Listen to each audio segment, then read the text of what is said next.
Tonight on News 5 Live, a pair of officers arraigned for the murder of Deandra Chee, while the victim of the alleged murder is laid to rest in Orange Walk. College standard bearer Ian Jones stepped down almost 5 months after being endorsed by the UDP.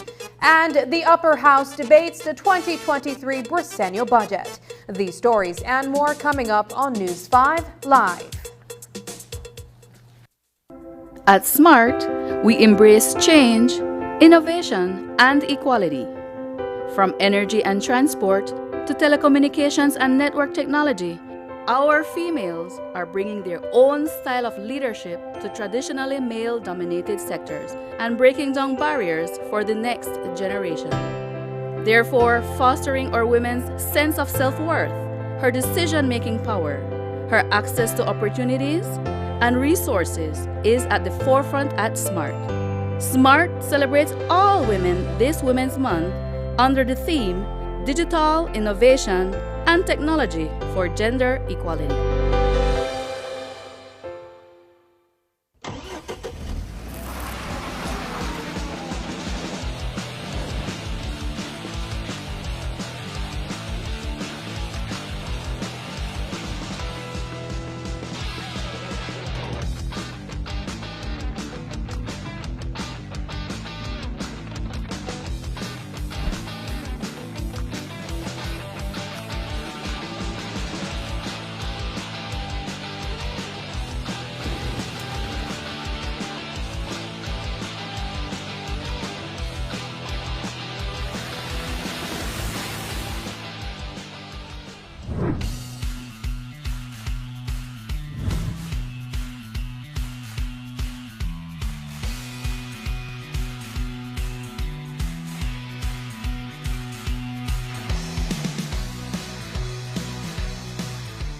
From Corozal to Toledo, Belize is a melting pot of cultures.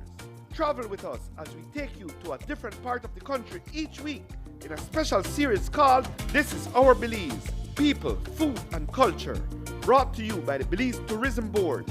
Starting March 15th, watch the episodes on Wednesdays and Thursdays at 7 p.m. on the National Channel and the Belize Hotel Association Channel, and at 7:30 p.m. on Channel 5, and Fridays on Love TV at 7:30 p.m. Episodes will also premiere on Thursdays on the Belize Tourism Board's Facebook page and YouTube channel. This is Our Belize, People, Food and Culture.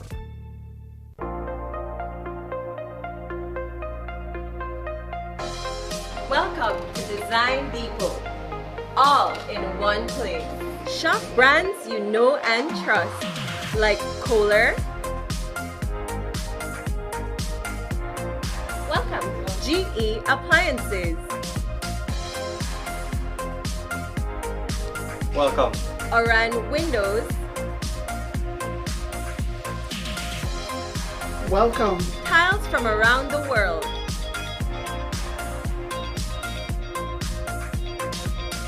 Welcome. Sherwin-Williams Paint and Coating.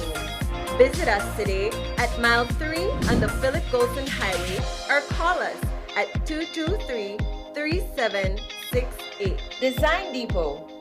All in one place.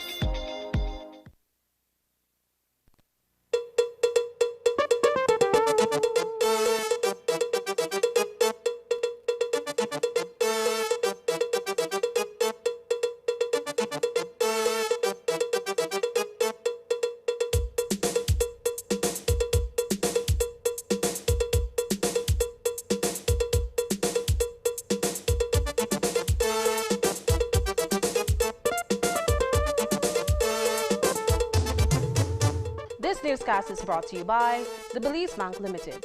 Our country, your bank. Good evening and welcome to News 5 Live for Wednesday, March 29th. I am Sabrina Daly. We begin tonight's newscast with the arraignment of 2 police officers for the shooting death of a young man in Orange Walk Town over the weekend. 2 of 4 policemen assigned to the quick response team in that northern municipality were paraded to the magistrate's court and charged for the murder of 19-year-old Deandre Chi. But as Corporal Esmond Flores and Constable Solomon Kowa were being arraigned for the killing, Chi's family and friends were a few blocks away, laying him to rest. News 5's Dwayne Moody reports. It was a somber moment today in Orange Walk as the body of 19-year-old Deandre Chi was laid to rest in his hometown. Around 9:30 this morning, there was a procession to the La Immaculada Catholic Church for funeral services. The body of the young man was later interred at the nearby cemetery. I don't have the words to say how I feel right now because they left me without a son. So I don't have words for that. Simultaneously, as the funeral service got underway, Police Corporal Esmond Flores and Police Constable Solomon Kawa were arraigned for Deandre's killing inside the magistrate's court. They were jointly charged for the March 25th murder of the youth. What can you tell us, sir, about the charges leveled against 2 of your police officers? Sir, has the investigation been able to say who fired the deadly shot that killed Mr. and Deandre? The matter is before the court and we will see where we go from there. In the end, sir, do you feel that only one of these men will be charged? I have nothing else to say on this matter. No plea was taken in court and Corporal Flores and Constable Kawa were remanded to the Belize Central Prison until July 26th when they are to reappear in court for disclosure. Alberta Chi says that while the 2 officers have been arraigned for murder, the 2 others should also be charged. That's great for me. It's a good news for them to get charged for murder. What do you have to say about the other 2 men, the other 2 police officers that were involved in the incident? Well, I think they're supposed to also be charged because within 4 of them, they're supposed to join together and make a decision not to chase the cyclist. They can easily get the license plate and get the license plate of the cycle and deal with the guy the next day. Only one man could have fired the fatal shot. So do you think this murder charge for 2 of them will stand? Well, of course, because maybe one is the guy that shoot my son and maybe the other guy is give the command him to do it. So they both have to get charged for murder. Also the other 2 police are supposed to be charged too. During the arraignment, Magistrate Deborah Rogers outlined the details of the tragic night, that the 4 officers who were members of the QRT pursued the group of persons who were on motorcycles and fired a barrage of shots. One of those rounds caught Deandre Chi in the abdomen, mortally wounding him. Despite Chi being rushed to the Northern Regional Hospital, he succumbed to his injury. The family maintains that the killing could have been prevented. I really appreciate the way the police didn't get charged for murder because they really deserve that for my son. Between 4 of them, at least 2 of the next 2 supposed to tell them, don't shoot. That's just a cyclist. because the police always chase the cyclists. And my son couldn't stop because they have the high beam and they tailgate all the cyclists. If you stop, they can match them. And if as the cyclists stop, the police always beat them up. Put them in jail for 3 days, for Saturday, Sunday, and it's too much with them. In the past, did DeAndre found himself in something similar by officers chasing him? No, first time. He don't have no record of police in him in the police department in the station. He don't drink, he don't smoke, so he don't have no trouble out there. Alberta Chi says that the family will be seeking legal advice to sue the department. Are you planning to sue the department, sir? Definitely sure. I'll be looking into that tomorrow to get a lawyer for that. Because what is DeAndre's wife saying? Huh? What is DeAndre's wife saying? Well, he left a 1-year-old baby. Yes, my granddaughter 1 year, 3 months old. That's my granddaughter he lives behind, and my daughter needs to have the finance for the primary school and till the age of 18 or 21 if we go to high school. So I need, my son is not there to maintain her, so I need that for my granddaughter, because they take away the breadwinner of my granddaughter and my the mother of my granddaughter. Dwayne Moody for News 5. There's a National Party Council meeting scheduled for this Saturday, where executives of the United Democratic Party, as well as the broader membership of the organization, are expected to discuss a range of political issues. On Tuesday, Collet Area Representative Patrick Faber indicated that he will be seeking an audience with the NPC to discuss his future as a candidate under the Red Umbrella. Viewers would recall that the 5-time area rep was replaced as UDP standard bearer in that division by Ian Jones, a newcomer to electoral politics. Jones, who is considered a son of the soil in Collet, was endorsed by the party following a letter from the Nominations Committee on October 21, 2022, in which his application for standard bearer had been approved. That decision effectively froze Faber out of the constituency as a UDP candidate ahead of the next general elections. The news tonight is that Jones has opted to step down and will be submitting his resignation as standard bearer in the coming days. Earlier today, via a social media post, Jones wrote, quote, "I believe it's only fit and right that prior to making any public pronouncements that I first inform you all that effective today, with consultation with the party leader, I will be tendering my resignation as standard bearer of the Collet constituency. Kindly know that much consideration was taken before coming to this decision. But in the grand scheme of things, and with the ultimate objective being the unity of the party as we move into an election season, I believe this is the best decision for the party." End quote. Jones's decision to withdraw his candidacy now paves the way for Faber's return to Collet as the UDP standard bearer. For the first time in 4 decades, the Queen's Square division is going to have a UDP standard bearer that does not carry the Barrow surname. The constituency is located on the south side of Belize City and is fielding 2 candidates who are going head-to-head in hopes of becoming the next UDP area representative. We say area representative because that division has long been considered a safe seat in the House of Representatives and for the United Democratic Party, and was held by 3-term Prime Minister Dean Barrow for 4 decades. The current area rep is Denise Sistaby Barrow, the erstwhile Prime Minister's sibling.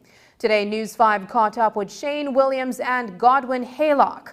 While their names may seem new to politics, they have been in the political trenches. It's really a coveted division. In fact, I would say it's the crown jewel of the UDP divisions in Belize, the country of Belize. We have done it all in Queen Square. We've been the only division to date that has brought home a 3-term Prime Minister post-independence era. Talk to us about the game plan going into this convention, because you are the favored candidate. Simple game plan. We care for Queen Square. It's just a natural elevation from the boroughs. I've been working with them. I've been in the trenches 20 plus years, bringing out voters, offering services to the people of Queen Square. I promote what politics is all about, making life better, improving the lives of everyone in the community. What is it that the voters are clamoring for? I think they want a young leader who listens, who cares. And I've been caring all the time. They've been knowing this for many years. I think they're waiting for me in Queen Square. I set the game plans in helping creating houses for the poor in Queen Square, help creating resource center in Queen Square, helping the basketball court improve. My job in Queen Square has been many years ago, coming to this day with a big grand culmination with convention.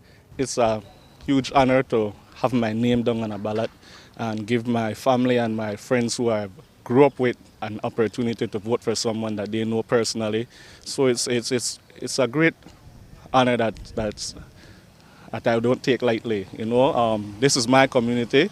This is the park that I grew up in as a little boy, playing football here, getting into some little trouble here and things like that. So this is my community, and I'm proud that people who live here will have an opportunity to vote for someone they know. What's the strategy going into the convention this weekend? Well, the main thing will be about mobilization, getting people out, you know, because in order to get things the way you want, we have to face things the way they are, and the way the convention is set up, it's at St. John's Primary School, and reality basis is that there are certain people in this side of the community that won't feel safe going over there to vote, so mobilization will be key. So the strategy will be getting as many people who live in the area out as possible, because I believe if we get the voters out who live in this area, then I'll be victorious. We understand that you have the support of the party leader at this time. Can you speak to that? No, that is not the case. That is certainly not the case. The only support I have is them allowing me to run, and that's all I can ever ask for. The winner will be determined on Convention Day, which is set for Sunday, April 2nd. Both Haylock and Williams are gearing up their respective machineries to get as many voters out to St. John's Anglican School, where the convention will take place. Confidence is high for both candidates, but are Williams and Haylock underestimating each other? I wish him well. I think if it was in a softball arena, he's an excellent slugger. He would definitely win. I would never go into the softball arena with him, but in the political arena in Queen Square, I feel that the people know me. I think the people know that I care about them. I expect them to deliver an easy victory come Sunday. I don't really have any comments for him, but I have comments for the people who I hope to come out and vote for me. I hope that they have seen that what I'm all about over the years. I hope that they judge me based on what I've done before I entered politics, and I hope that they give me an opportunity. I'm not saying that the way that the current leadership operates is bad. I'm saying that I bring a different approach to leadership, that I want to focus more on my community. I want to be very visible. You know, I want to be a very visible representative that the kids in this community can see every day, walking through this community and aspire to be a leader just as that I have aspired to be. So that's the type of leadership I want to bring. I think there's enough of this absentee type leadership that just take care of a certain amount of voters and ensure that they will win an election. I want to be very visible and inspiring to the youths in my community. Coming up, Senate debates inflation, the economy, and minimum wage in the budget. Find out the details when we come back.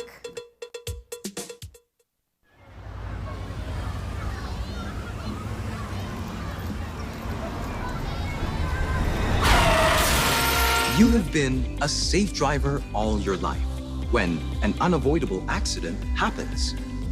But this does not mean that your insurance premium must increase. With RF&G's Accident Forgiveness Program, safe drivers will not lose their no-claims discounts because of those minor, unavoidable accidents. For more information on RF&G's Accident Forgiveness Program, contact us at 223-5734.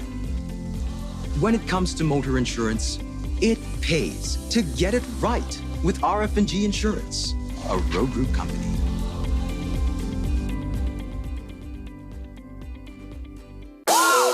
Who offers the best home internet experience? The truth is, Digi, of course. Diginet has the largest fiber network and the fastest speeds with the most reliable service. That's more learning, more earning, more gaming, more bonding, more sharing, getting more things done.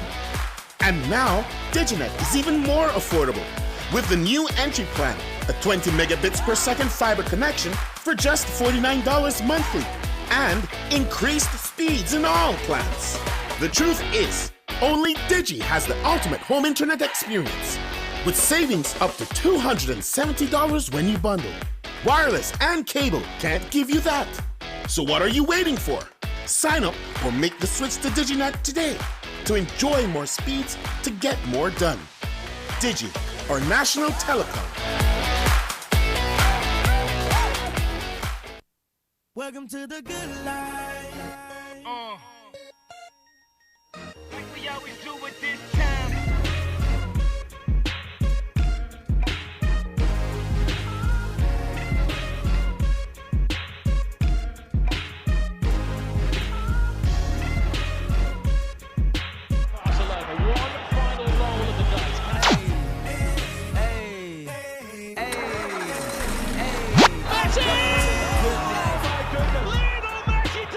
Live the good life where you will find quality and savings on these products and more only at Penny's.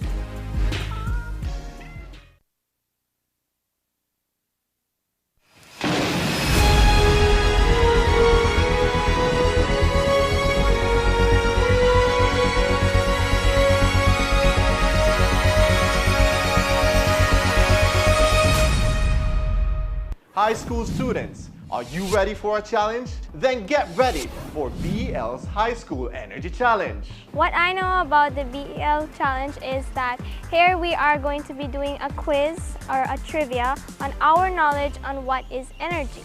I first heard about the energy challenge when my teacher shared the link in our class group chat. I'm pretty excited because I've always had a fascination with energy and electricity. I found it interesting and as a great opportunity for me to learn more things about energy and about how I can use it. Also, the prize sounds nice too. So this challenge interests me because energy is something that I've always been captivated by. Like when I would want to grow up, I want to be an electrical engineer to work with energy. I've actually registered for the challenge already and I'll be studying for the challenge by going on the YouTube videos and on the Facebook links. Register now at pel.com.bz/energy challenge. Log in anytime from Monday, March 27th to Friday, March 31st to complete the challenge. A time to reflect, revive, and renew. Your Belize City Council invites you to join us for an unforgettable, free 2-day Holy Week Revival concert. For the first time in Belize, award-winning songwriter and worship leader, Sinach, live in concert, bringing healing, hope, and encouragement through faith, praise, and worship. Join us on Tuesday, April 4, 2023 and Wednesday, April 5, 2023 from 6 p.m. to 9 p.m. at Digipark on Newtown Barracks. And if that wasn't enough praise and worship, we'll have performances by the MD Ministries, Dunamis Ministries, Centro Visión Misionero, Heavenly Orchestra, Wabagari Dance Group, Kings Park Church of the Nazarene Worship Team, Reformation Team Belize, and Gospel Collective Band for these 2 days of revival. So, bring your entire family to this 2-day Holy Week Revival concert. Don't miss out! Tuesday, April 4, 2023 and Wednesday, April 5, 2023 at Digipark on Newtown Barracks. Your Belize City Council. Always about the people. I'm walking in power, I walk in miracles, I live a life of favor, for I know who I am. I'm walking in power, I walk in miracles, I live a life of favor, for I know who I am. Take a look at me, I'm a wonder, it doesn't matter what you see now. The 2023-2024 national budget was debated in the Senate today. The fiery exchange across the aisle, that is par for the course in the upper house, was noticeably subdued. In fact, while the opposition and other senators pointed out the areas of the budget that concerned them, the presentations were respectful. Before the actual debate began, the Senate approved the appointment of career public officer Maria Arthurs, who was attached to the Ministry of Finance as Contractor General for the next 3 years, effective June 1st, 2023. And when the debate got underway, UDP Senator Sheena Pitts opened up on the economy and inflation. The facts are the facts, and the facts don't lie. And I have to agree, because the facts are the facts and the facts don't lie. But you know where I have a divergence? There is a manipulation of the creation of the facts, and there is a distorted reality from appreciating the facts. But let me say this, and I want to get it out of the way. I am hoping that the tenor of these debates remain sober and does not invite any court gesturing any further or any gesticulating any further, because this is serious business, and I will tell you why. When we rely on facts and we change the way how we create facts, and then we distort the way we interpret facts, that is very serious. The budget boasts that the economy expanded 12.4%, more than 10 times the average growth. Is that a fact? I can accept that. I have no difficulty with that. The budget also states that 95% of those who seek employment are working.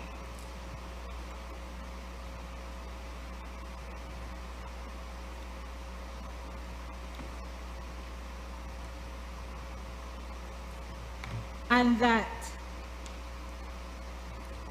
those who are working have benefited from the increase in minimum wage.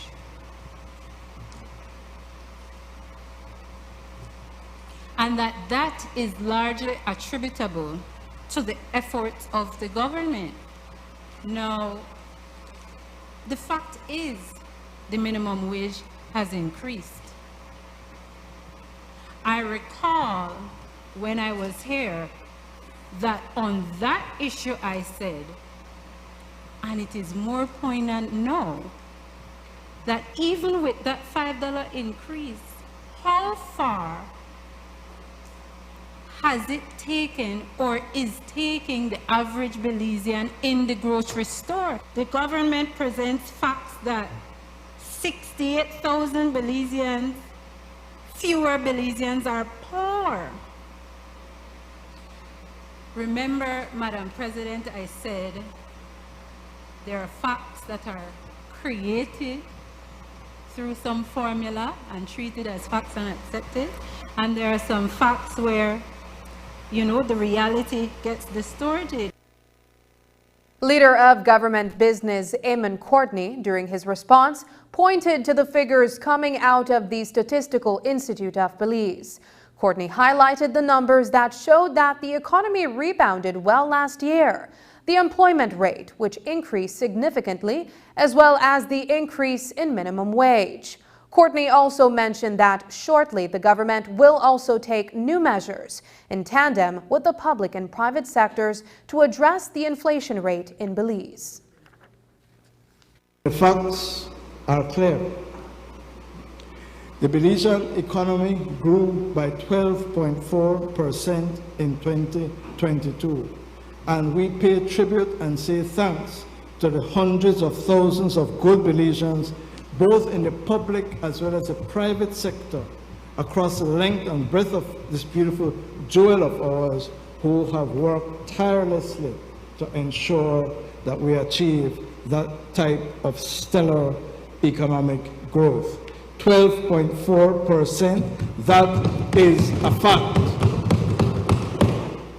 According to the latest poverty assessment, Madam President, honorable senators, 68,000 fewer Belizeans are poor. And whilst we acknowledge, Madam President, that there is a lot more to be done, the facts show that the People's United Party government, led by Prime Minister John Briceño, is in fact waging a war on poverty, as promised in Plan Belize. 68,000 fewer Belizeans are poor. That is a fact. Madam President, I don't think anyone who wishes to be fair can forget that last year we were able to fully restore to some 14,000 other public officers who bore the sacrifice brought on by a combination of UDP mismanagement and the deleterious effects of COVID-19 to restore their wages fully to over 14,000 public officers. We returned to public officers that which was rightly theirs, but which, Madam President, had to be suspended in the public interest. The restoration of wages to 14,000 public officers is a fact, Madam President, and the facts are stubborn. When the Briceño administration came to government, we had made a pledge to raise the minimum wage to $5. I recall, some of you senators will recall, Senator Aldo Salazar, when he was here, repeatedly said when he's driving to Belmopan, he sees a sign that says $5. Why not do it? Why not do it? Well, Madam President, unfortunately, he is not here.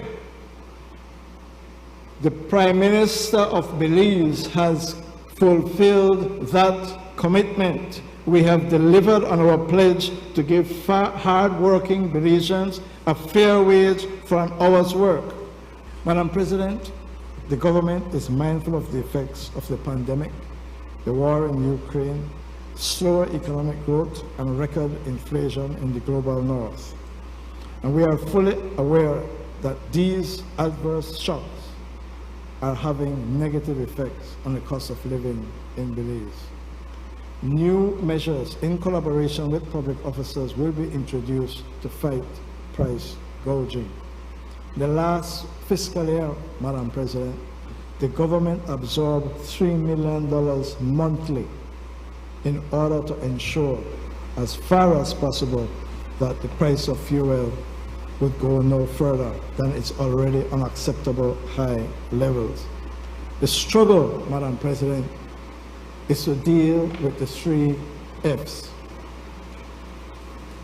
fuel, food, fertilizer. These 3 necessities, Madam President, food, fuel, and fertilizer, the costs have grown tremendously and are impacting the cost of living in Belize, and Belizeans are suffering. We therefore have to work, Madam President, with the private sector and the public sector to innovate, to ameliorate the negative effects on Belizeans, and some new measures will shortly be announced. Senator Kevin Herrera, who represents the business sector, began his presentation by asking that government audits be completed and shared with the public. On the actual budget, the parliamentarian pointed to some underspending of monies that were allocated to be spent. He said that there are many reasons why monies are over budgeted and underspent, but maybe an audit is necessary to determine what happened in this regard. Senator Herrera also focused on salaries and emoluments for public officers and suggested that it would be smarter to hire more people when they are needed instead of paying the huge amounts we do for overtime. This would ensure that there is value for the monies that are being spent.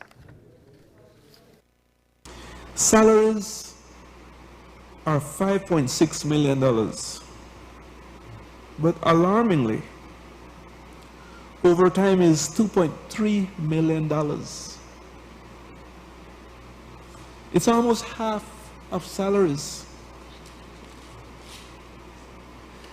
This part of it really doesn't make much sense to me, Madam President, because I'm saying that why would you spend half of total salaries on overtime?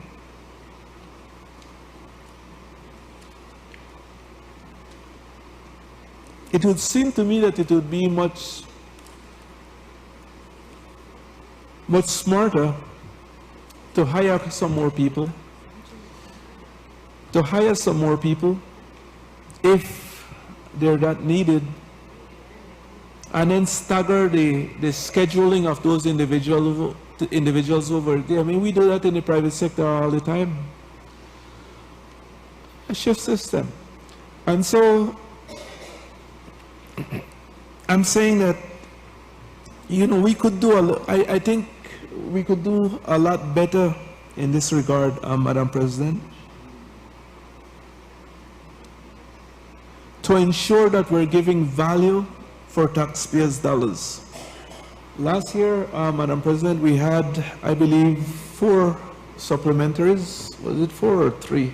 I think it was 4, yeah. Or $180 million. And when you look at the overspending in some of these ministries, you see why the need for some of that. But then again, there was also underspending in some of the ministries. And so I'm saying that perhaps we didn't have to come to the House and Senate for the entire $180 million if we would have noted that some of these ministries were underspending the way they were, and moving that money from there to other line items. Perhaps it could have limited the amount we needed to pass in the House and Senate. But also from an underspending standpoint, Madam President, is that when those areas, and I don't want to say we over budgeted, but I prefer to say they were underspent, because I'm sure when the budgets were presented, there were needs that were identified. But irrespective, those could have been monies that we could have put to the capital too. At the close of her presentation in the Senate, UDP Senator Sheena Pitts conceded that there are some good aspects to the budget, but one of those is not the investment in the judiciary.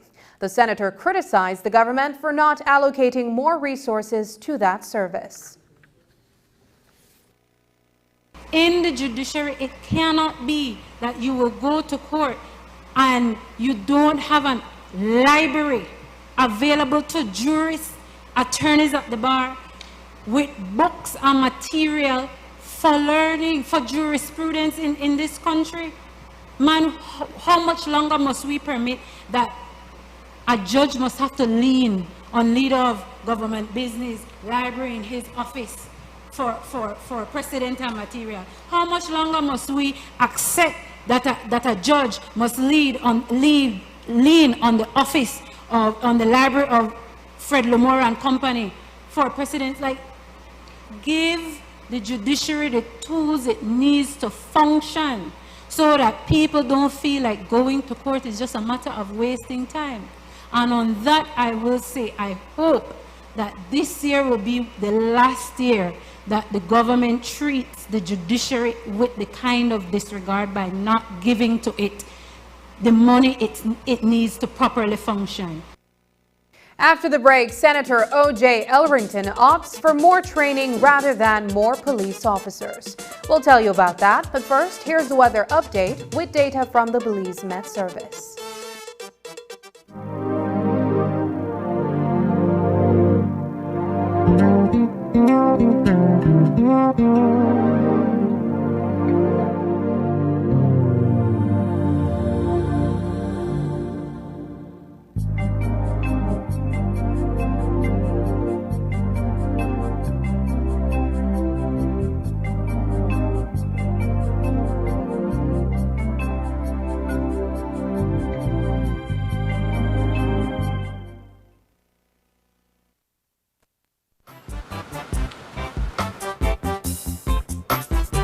That'll be $50.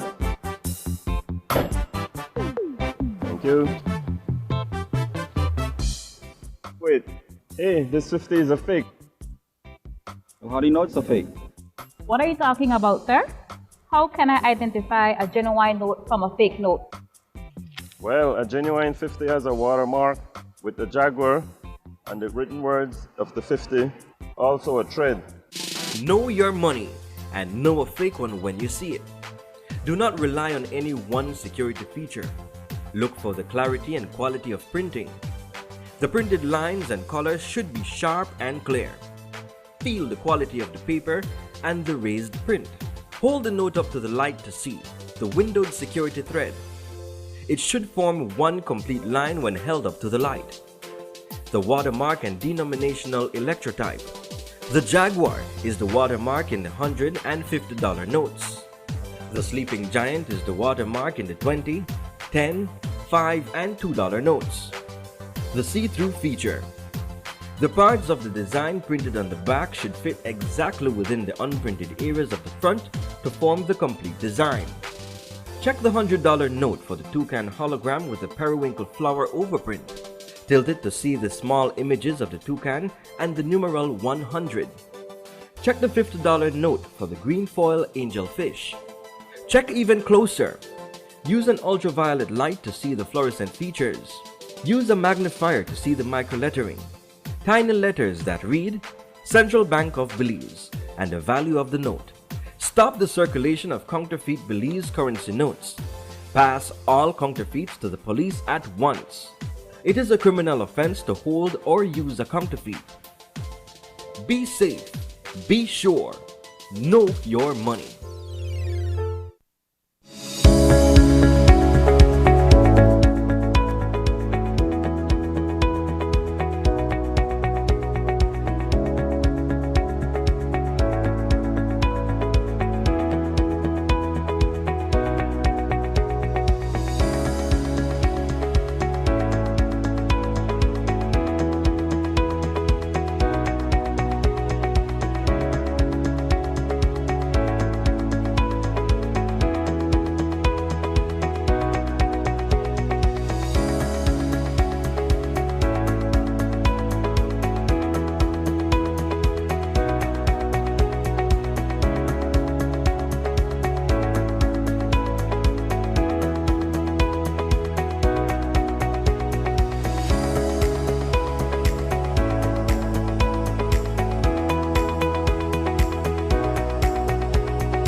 If you are ailing due to a chronic disease and are left permanently invalid before retirement age, you may want to check if you qualify to receive invalidity benefit. The invalidity benefit exists for persons who are unable to continue working due to permanent illness. To qualify, you must be under 60 years old, must be sick for 26 consecutive weeks and certified to be medically unable to perform any type of work, must have at least 5 years of paid SSB contributions and at least 5 paid within the 3 months leading up to your illness. If you do not qualify for the invalidity pension, you may be eligible for the invalidity grant. Want to know more about invalidity benefit? Visit our website or contact any of our offices to have someone assist you. Also, be sure to visit our Facebook page and give us a like to stay informed. Social Security Board, safeguarding you, your family, your future. Hola usuario de eCash, la aplicación eCash está disponible en español. Cambiar el idioma de tu aplicación de eCash de inglés a español es rápido y sencillo. Deja mostrarte cómo se hace. Primero, abre tu aplicación eCash. Introduce tu PIN. Toca el icono More en la parte inferior de tu pantalla. Selecciona Security. Selecciona Language. Y luego selecciona Spanish. Vuelve a introducir tu PIN y ya está. Tu aplicación de eCash está ahora en español y puedes seguir disfrutando de tu cartera digital eCash. La aplicación eCash de Belize Bank te hace la vida más fácil. UDP Senator Orson Elrington, who took a bag of food items to the Senate with him, used the prices of those items to underscore the point that inflation is the order of the day. Elrington suggested that in the last year, inflation has almost doubled. During his presentation, he produced several items from a market bag and read out their average prices, suggesting that the new $5 minimum wage offers little comfort to people who have to purchase these goods. I will highlight some of the most basic goods which are listed here, and it reports, for example, sweet pepper has gone up in the last year alone by 48.9%. Coconut milk, another essential ingredient for a good rice and beans, has gone up 42.2%. Tomatoes have risen 69.8%, and cabbage a whopping 70%. But it's not only the basket of goods itself. And what is in this basket? Also included on this basket of goods is things, because these baskets of goods represent what is the near and bare essential for a family. So it also includes things like butane. When the PUP government took power in 2020, a tank of butane was $95.52. Now it's $124.31. That represents a 30% increase in this most important commodity. The truth is that the cost of living continues to cripple the Belizean people. Elrington also spoke about the state of crime. He noted that the Belize Police Department is adding new police officers to its numbers, but said that the government must be held accountable for crime and violence, and that proper investments must be made in fighting crime, from law enforcement to the administration of justice at the court level. He also felt that rather than hiring more police officers, there is an urgent need to train the ones that are already in uniforms. What we need is not more boots on the ground. This has never, I agree, that has never been the solution to fighting crime and violence.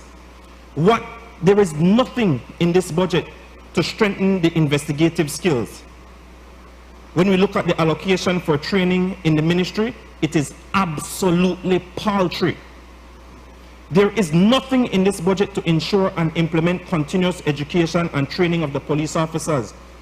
It seems as though, regrettably, more so than ever in my lifetime, we find that police officers innocent persons are being killed at the hands of police officers. This is a direct correlation for lack of training. Last but not least, is that this budget does not, as my sister colleague on this side indicated, does not address one of the most important issues, one of the most important things that need to be done if it is you're going to address crime and violence. You need to ensure that you have a strong, functioning judiciary. Ellerington also criticized the government for the state of the public health care system and the cost of medication for some medical conditions. He used the plight of Glenn Tillett, a former officer in the government's health system, who complained of the woes he faces trying to cover his medical expenses. Ellerington read from one of Tillett's Facebook posts, which underscores some of the expenses that Tillett must face in order to live from week to week. He says, and I quote, "I have a good friend and some acquaintances who criticize me for complaining publicly about my struggles with my chronic illness.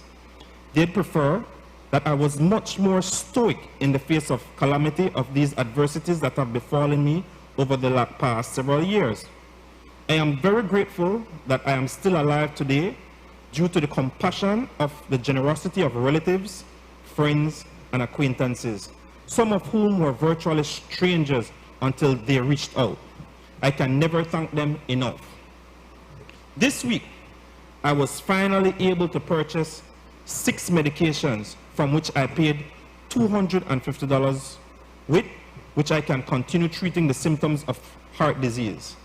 Last week, I also bought $95 worth of medications, knowing full well that 3 of them are only 2 to 3 week supply. These medications I must take daily, some twice daily, and some thrice daily. I am also receiving a supplement intravenously that costs $200 per vial, and of which I am to get 5 at a cost of $1,000. I also must pay $200 weekly for dialysis. My monthly health care bill is near $1,500, and this is without supplements or tests, examinations, consultations, and the like.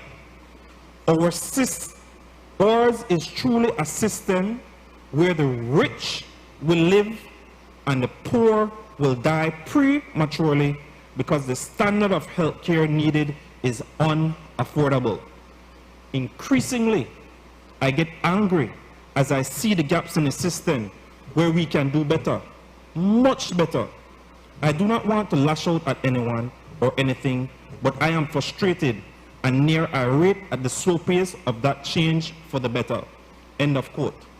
Now, anybody that knows Glenn Tillett knows he, as I said to begin with, is no UDP sympathizer. He is a PUP, an ordinary PUP, who is facing the realities that we're living. He, like most Belizeans, are not living in this alternative reality that the PUP cabinet and members apparently are living in. But the reality is, he is not alone.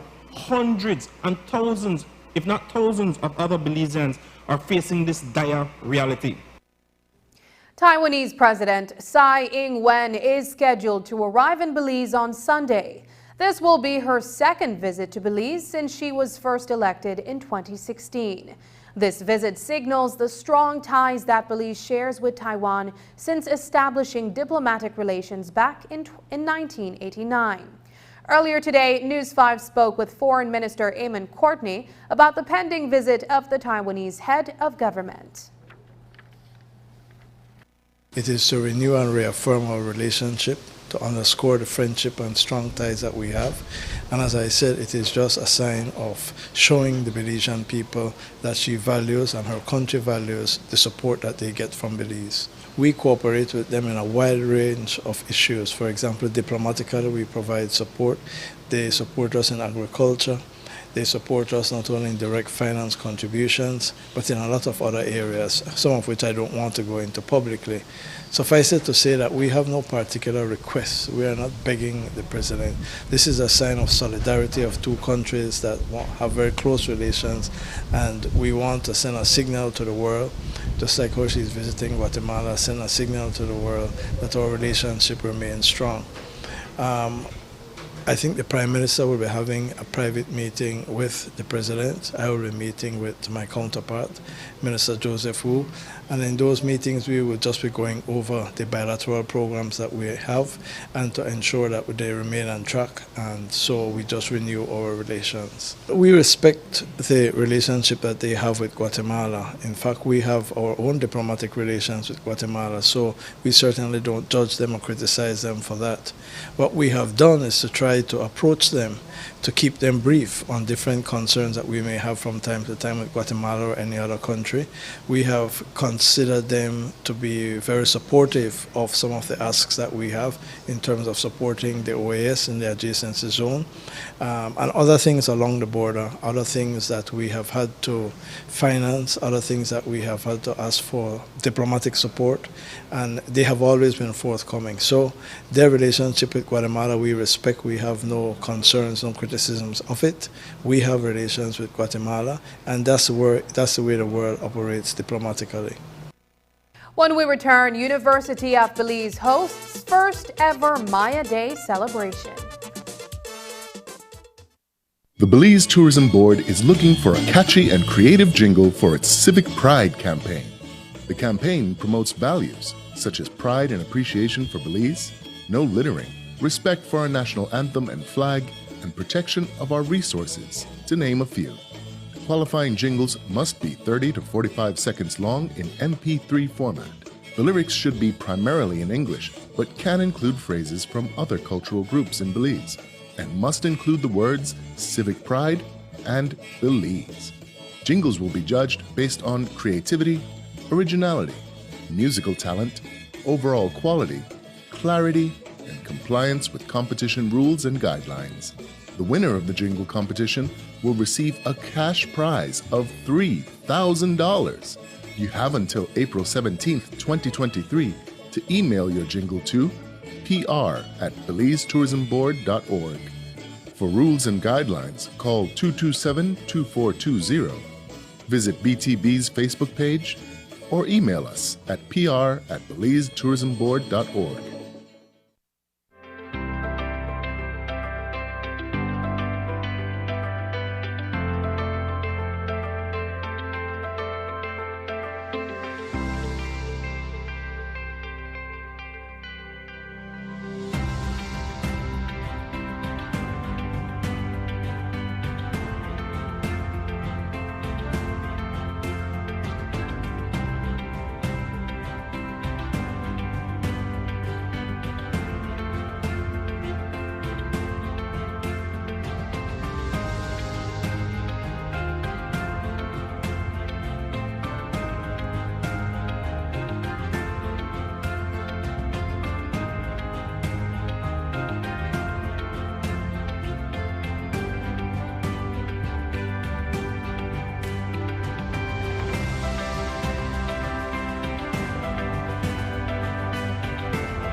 Taking its name from the venerable father of the nation, the George Price Highway stretches 77 miles from Belize City to Benqueviejo. Originally built in the 1930s, this cross-country highway system is the artery that links Belize to Central America at the western border with Guatemala. That connection facilitates overland trade, supporting Belize's economic development. Winding its way across the scenic countryside, the George Price Highway from Roaring Creek to Esperanza has been fully reconstructed to meet international standards, with particular emphasis on road safety. A shorter and hassle-free commute is best enjoyed when everyone obeys the traffic laws. To reduce the number and frequency of road traffic accidents, it means that a seatbelt must be worn at all times, and the speed limit observed when traveling along the highway. It also means that pedestrians must use sidewalks and crosswalks where available. Buses should only board and discharge passengers at a designated bus stop. Road safety is everyone's responsibility. It begins with you. And there was yet another mass shooting Friday night. Police have been narrowing down suspects. Meanwhile, the president will be meeting with the victim's family. Just leave! I'm not leaving. You're pushing me.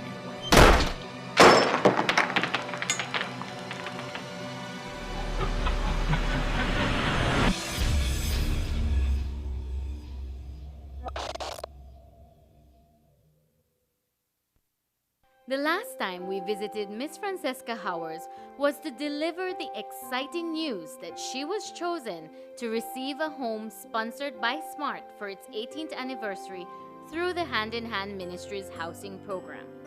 Since then, she has actively been participating in attending Saturday sessions to improve her life skills, cleared her property for its foundation and construction of her home, and has assisted in the construction of a home for another recipient of Hand in Hand housing program. All these activities are to foster a more responsible, responsive citizen in our community.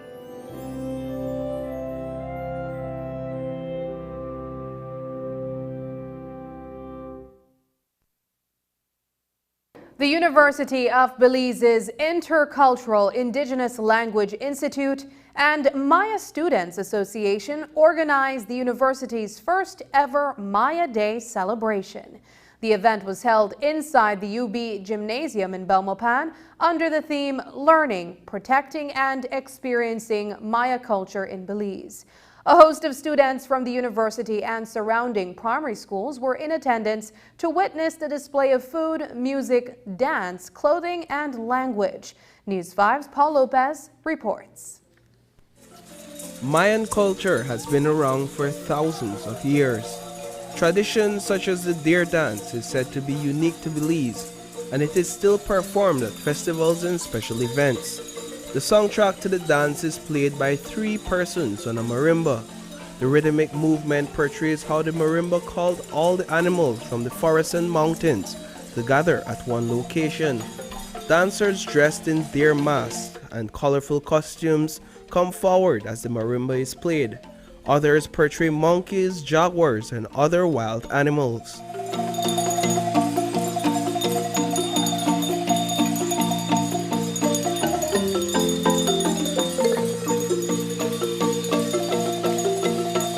As the story progresses, the Spaniards appear. It depicts the Spaniards shooting all the deer, an act that does not end well for them.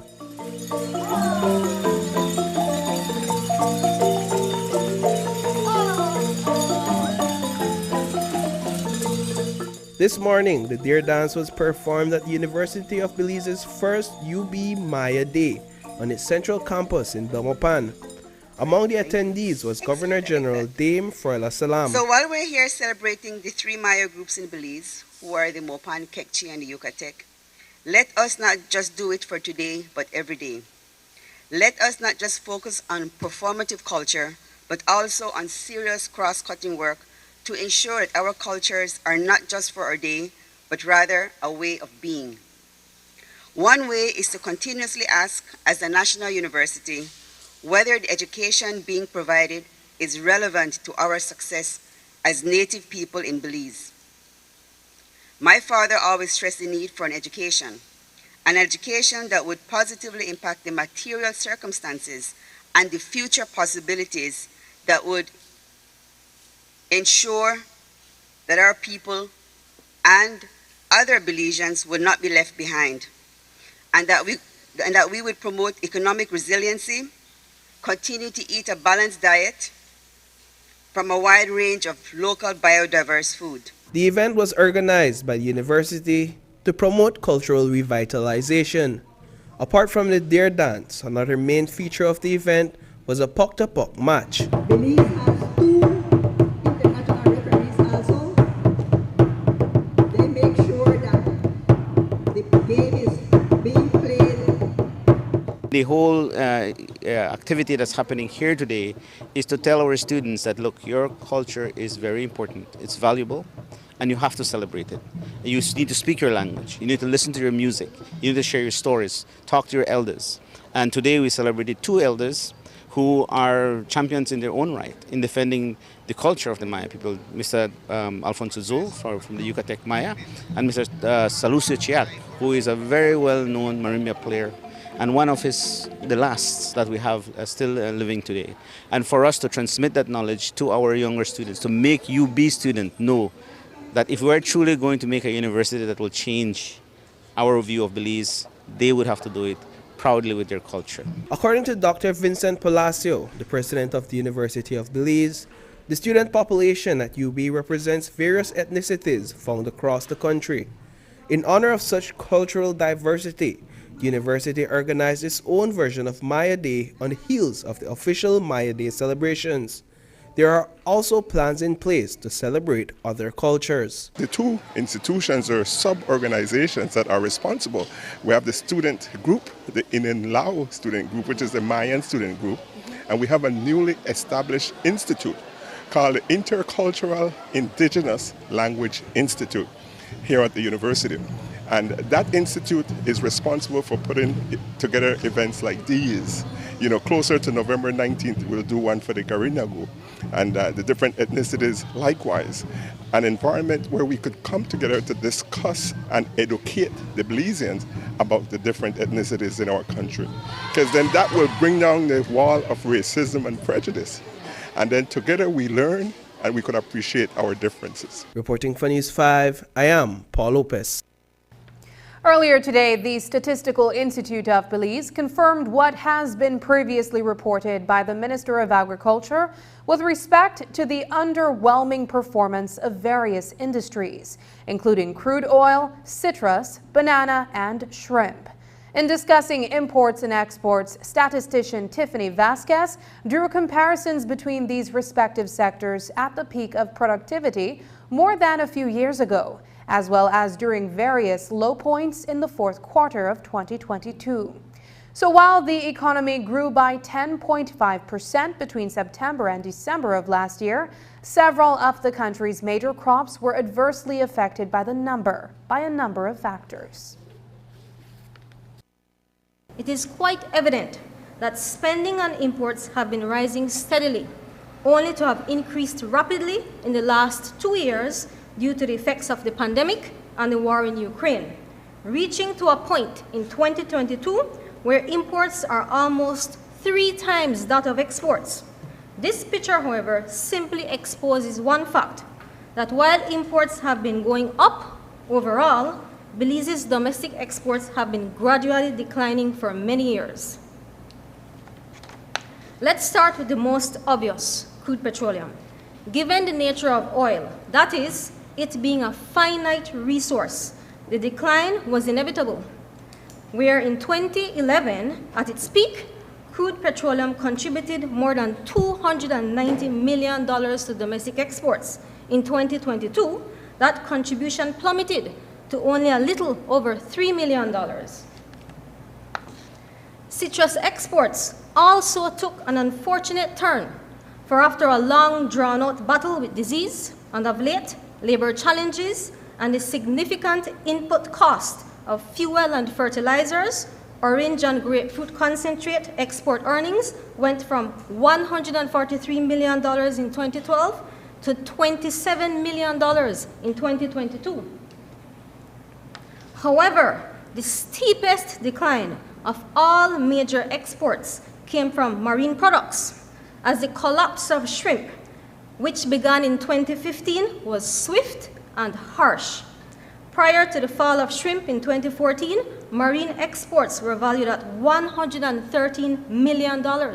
In 2022, it was less than half that, at $53 million, thus highlighting the pivotal role that shrimp played in our marine exports. While there have been sharp declines elsewhere in the agro-productive sector, sugar remains a viable commodity. Over a 12-year period, sugar exports went from roughly $60 million in 2010 to more than doubling that figure in 2022. The outlook for the other sectors remains grim, considering the significant cost of fuel and production. Unlike crude petroleum, citrus, and marine products, sugar has taken an entirely different path, one of upward, steady progression. Despite the loss of preferential prices in 2018 and the notably reduced exports of 2020, sugar exports went from $59 million in 2010 to $162 million in 2022, demonstrating that this product is one of the most vital domestic exports. However, like sugar, bananas have proven to be quite resilient, for even after the closure of major farms in 2015 and the devastation of Hurricane Earl in 2016, growth in banana exports has been steady and commendable, growing from $69 million in 2016 to $91 million in 2021. However, this took an unfortunate turn in 2022, a year that marked significant challenges for bananas. Now let's see how we fared in the first 2 months of this year. For the period January to February 2023, Belize's domestic exports were valued at $47.1 million. This was a drop of 5.1% or $2.5 million when compared to that same period last year. This overall decline was largely due to decreased exports of bananas, where earnings dropped drastically by more than 50%, or $5.9 million to $5.1 million, as bananas continue to be heavily impacted by disease, labor issues, and extraordinarily high production costs, driven by the global fertilizer crisis and the significant cost for fuel. This morning, the Belize Chamber of Commerce and Industry, in commemorating International Women's Month, recognized past presidents of the private sector organization who are women. Coffee and Conversations, as the event was billed, was an opportunity for women in entrepreneurship to acknowledge and celebrate their accomplishments.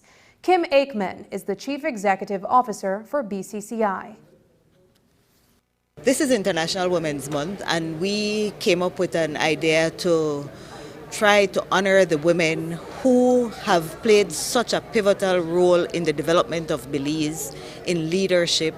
And so we looked inwardly at our chamber and at the population at large for women who are leaders in their own right.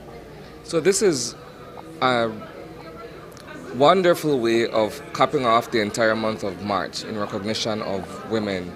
Speak to us on the impact of this kind of an activity on the women in attendance and, of course, women at large. Well, as the topic is called Coffee and Conversations, we believe that we can learn from each other, just talking to each other, listening to the very inspiring speech of the Mrs. Briceño, the Special Envoy. It shows us that we are all the same, regardless of what level we are, and that we can learn from each other. We are not going through things alone. In different contexts, we may feel that we are there alone, but the holistic thing is that we're all in it together. We experience the same challenges. We also experience the same, when we're happy, it's the same thing that makes us happy. And so this is what this is all about, learning from each other, finding out the best practice, how we cope, and how we address different issues surrounding us. Speak to us about the involvement of women in the chamber and, of course, in the business community. Okay, so our members are about 30-something% are women and women-led. Now we have 80% of our micro members who are women-led. So that shows you there that women have had to learn, and we've noticed this since COVID, that women have had to come up and make a living because the country shut down and they had to survive. And they've done a great job at it. In terms of the chamber itself, unfortunately, it took from 1920, when we were formed, to 1986 before we had our first female president. And of the 103 years, we've only had 5 female presidents. But of late, we're seeing that improving or becoming more frequent in the latter years. So that's a good thing, and we hope to continue on that trend. Up next, BNTU Stan Creek member Ifashina Efunemi vies for BNTU presidency.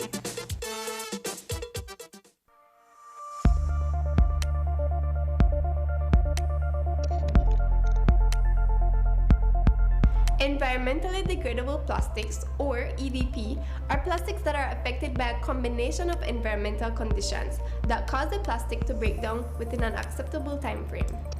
They are specifically designed to degrade into carbon dioxide, water, and other biomass substances. The level of breakdown can vary based on standard test methods appropriate to the plastic. Click on the link below to see what you can do to help end the nightmare of single-use plastics. I'm Alison Castillo, and now you know.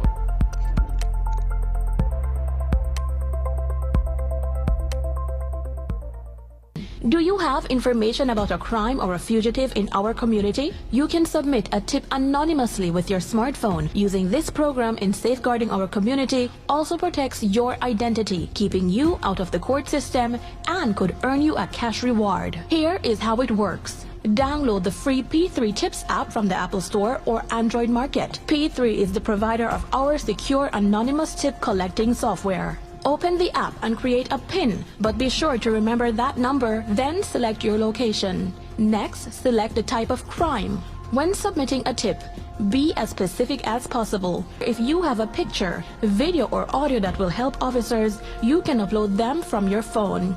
Information leading to an arrest can earn you a cash reward of up to $1,000. Once your tip is submitted, you'll be given a tip ID and password. Check back if your tip leads to an arrest. You'll be told how much you were rewarded and how to anonymously collect your cash.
In 2018, I was diagnosed with cervical 4A, stage 4A cancer. First, it was at the size of a grapefruit. That's what the doctor told me.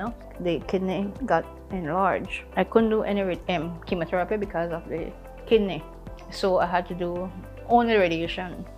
And I did my first session of 25, and then when I finished with the 25 sessions, I went back. She checked it, and she saw 4 centimeters, and I went back for the next 10 days, and after that, when she checked it again, she said, oh, it's like nothing is there.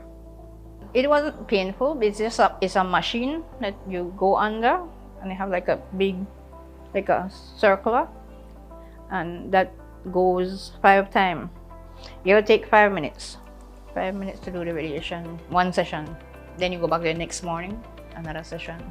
Well, I personally will highly recommend Galenia Hospital because of its good services, friendly staff, the doctors, very caring. Well, I just want to thank them for everything that they have done for me, you know. the staff and the doctor, especially Dr. Jamie, because she was my doctor for the radiation. No?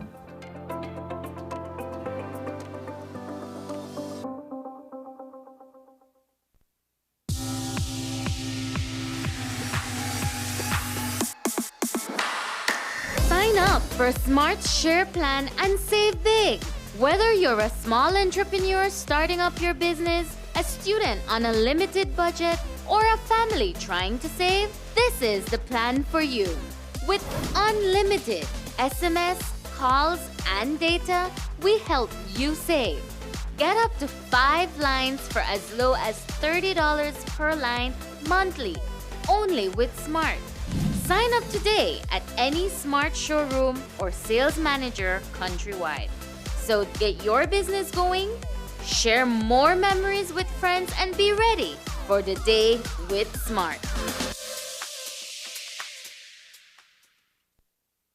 The Belize National Teachers Union has scheduled its 2023 convention for April 13th.